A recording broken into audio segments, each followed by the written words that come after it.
1978 Superman came after Star Wars, but was instrumental in creating the Hollywood blockbuster.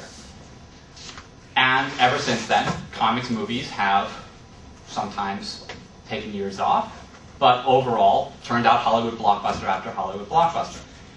When you think of movies like, Indiana Jones, yes, it goes back to the pulps, but the comics come out of the pulps too, and there's a sort of mutual influence there. You think of something like Star Wars. Star Wars borrows from comics. You think of a movie like The Matrix. Ostensibly, it's not a comic book movie, but it's a comic book movie. They have code names. They dress in leather. They have outfits. It's a bizarre situation with bizarre vehicles in a post-apocalyptic world, and it has very close ties to Grant Morrison's Invisibles, conceptually. So, this is a comics movie. When you think of the action hero who seems indestructible, at what point does he become a superhero? What is a comics movie and what isn't? Comics are often thought of as storyboards. In fact, arguably, storyboards are comics. That a storyboard in Hollywood, which conveys an image that's designed for the director to follow, really usually for everybody else to see what the director has in mind, because it's difficult to communicate his vision, are in fact comics. They're sequential. And they'll sort of note what the camera's doing, but sometimes they'll also have a few notes about dialogue or other things. Hollywood thinks of comics today as storyboards, and has for quite some time. And this is one reason why Hollywood is eager to snatch up comic book properties.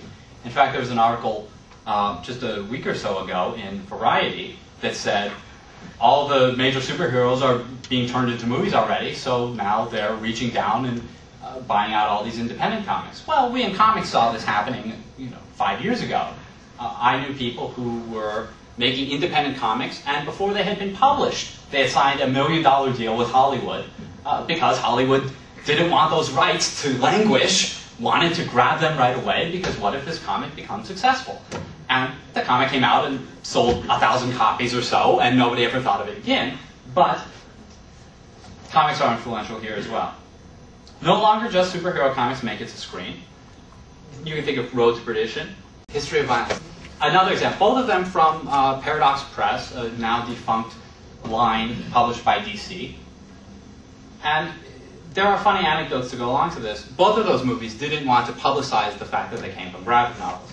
So a funny thing happened. Max Allan Collins, who wrote Road to Perdition, ended up writing the adaptation for novel of the movie script, which was based on his comic book. And the movie script refused to acknowledge that it came from a graphic novel, except in brief little letters on the screen. But Max Allan Collins found himself adapting somebody else's version of his story that he had written a decade ago.